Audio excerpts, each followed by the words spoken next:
Thank you అధ్యక్ష. ఏదైతే over scholarship మీద జరుగుతున్నటువంటి చర్చ మీద ఇక ఈ స్కీమ్ అనేది చాలా బాగుండేది. విదేశీలలో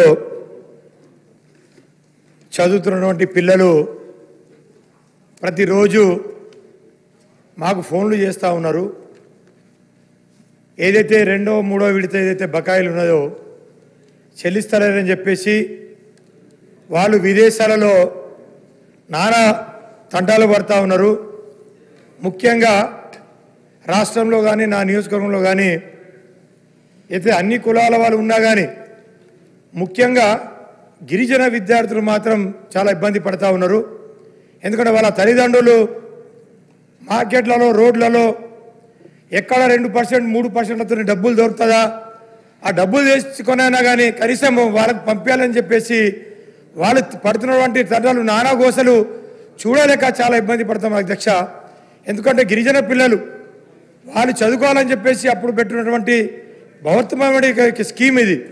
అంత మంచి స్కీమ్ను కంటిన్యూ చేయలేక వాళ్ళ ఇబ్బందులు వాళ్ళు విదేశాల్లో ఇక్కడ రాష్ట్రంలో కానీ మన ప్రాంతాల్లో ఎక్కడైనా కానీ డబ్బులు దొరుకుతాయి అధ్యక్ష.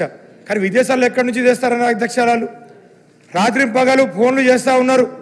మీరైనా మాట్లాడండి, ప్రభుత్వాన్ని మేమైనా మాట్లాడండి, ఖచ్చితంగా మాకు డబ్బులు అందించాలని చెప్పేసి వాళ్ళు చేస్తారు. ఎందుకంటే వాళ్ళు చదివినా కానీ వాళ్ళకు సర్టిఫికేట్ కూడా వస్తలేరు.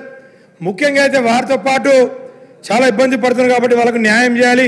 ప్రభుత్వాన్ని కూడా మేము వినవించుకుంటున్నాం. ఖచ్చితంగా ఏదైతే గిరిజన పిల్లలు ఏదైతే వాళ్ళు చదువుకుంటున్నారో వాళ్ళకు స్కాలర్షిప్లు చెల్లించాలి. ఇంకా ముందు కూడా ఎంతమందిని మనము స్కాలర్షిప్లు ఇంకా ఎంతమందిని మనం చదువుకు పంపిస్తూ ఉన్నాం, ఎంతమంది గిరిజన శాఖ తరపున ఎంతమందిని మనము పంపిస్తూ ఉన్నాం అవి కూడా క్లియర్గా చెప్పాలని చెప్పేసి కూడా ఈ సందర్భంగా తెలియజేసుకుంటూ, అదేవిధంగా స్కాలర్షిప్ వస్తే ఇంకా వేరే విధంగా కూడా మన రాష్ట్రంలో కూడా చాలామందికి డిగ్రీ పిల్లలు కానీ ఇంటర్మీడియట్ పిల్లలకు కూడా స్కాలర్షిప్లు వస్తలేవు. అలా యజమానాలు కూడా వాళ్ళకి సర్టిఫికెట్లు కూడా ఇస్తలేరు.